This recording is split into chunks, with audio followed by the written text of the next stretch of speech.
Welcome to another episode of the Cat Breeding for Beginners podcast. I'm Pamela and I breed British Shorthairs in Perth, Western Australia. I have a real passion for cat breeding and exhibiting, and I want to share my knowledge and experience with you. I'm on a mission to help new cat breeders go from feeling intimidated, confused and having trouble getting started to confidently breeding happy and healthy cats whilst enjoying this amazing hobby. Before we get started, make sure you visit my website and download your copy of my helpful guide, Advice to New Breeders, where experienced breeders share some great tips they wish someone told them when they started breeding. You can find the link on my homepage at www.catbreedingforbeginners.com. Just look for the picture of Angelica with her kittens. Hey everybody, I took a litter of kittens to the vets today and I thought that I might share with you some tips that'll make it a little bit easier for you when the time comes for you to take a litter of kittens to your vets. Because the thing about taking kittens to the vets is it can be really stressful. One of the stressful things about it is actually getting them there in the first place. And I can think back to times when I've been chasing kittens around the room, trying to grab them, trying to grab the cat carriers, getting the paperwork, getting everything together, and by the time you get to the vets, you're just exhausted and very stressed out.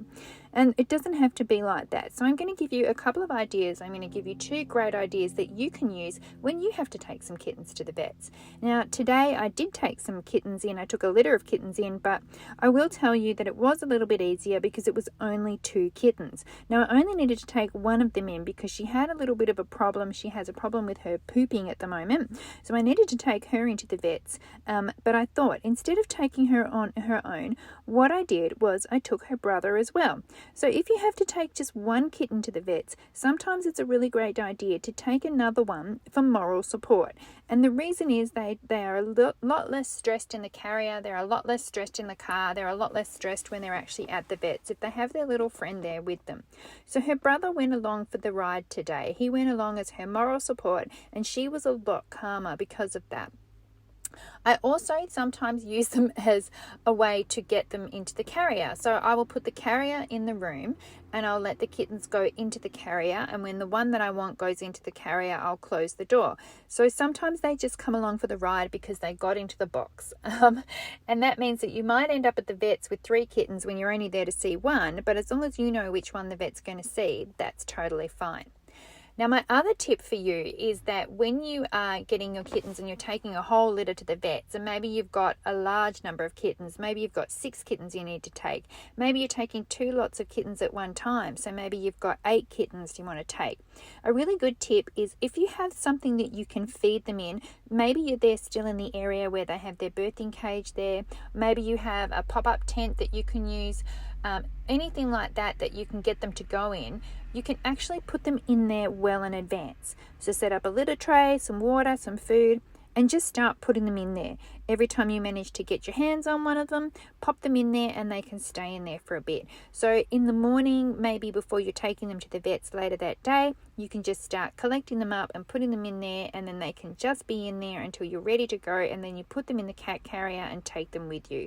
Really good tip is if they really love their food, you can put their food in there over the couple of days before, and then the day that you're taking them to the vets, you can put some food in there, and then they go in there, they go to eat it, you close them in there, and then they can stay in there for a little while until you actually do need to take them to the vets. So it's not, I need to go in 5 minutes time and I'm chasing kittens and one of them's gone under the couch.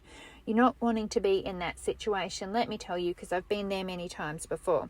So that's just a really couple of great tips that are really good for getting your kittens to the vets, and I hope that you find them helpful. Now, if you're interested in more information about breeding cats, if you're interested in joining my new Cat Breeders Club, where we share heaps more information about tips and tricks and things that we do, and you can ask a question and you'll get lots of supportive responses, then check out my website at www.catbreedingforbeginners.com, and I have a page on there about the club, and you can check it out and see if it's something that you might be interested in. We would love to see you there. Okay, bye.